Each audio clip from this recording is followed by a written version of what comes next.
Menteri Rangba Kejelau Konrad Konggal Sangma menta kasngi habakran Syakilat Pathai Khubor habaidei baka jingkiudor ke umpniang petrol bat diesel ha kejela uloong baka tax petrol bat diesel ba mensham snem kiladuna ya ka value added tax kaba la penduk nong hadu shispa klor ya ka sorkar te kumta kamlong ka pasuk ya ka sorkar bakan shim ya kano karai halor kane ka benta Shushu uloong ru bana kaliang jungu unsai kran baka sorkar pedang ban penhiar ka tax ka baka od kena baka hiar no ka dor jong ka umpniang ha ka jela.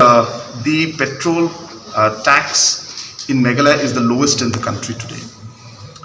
After we have reduced the taxes percentage, our revenue compared to last year, which was plus 500 plus 550 crores plus, is today at 400 crores. So after we reduced the taxes last time because of the pressure that was on public, the state government has lost over 100 crores in our revenue.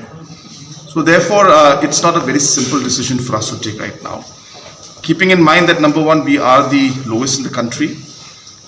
Even today, there are in the states that are charging up to 36% also. So we are much lesser than that.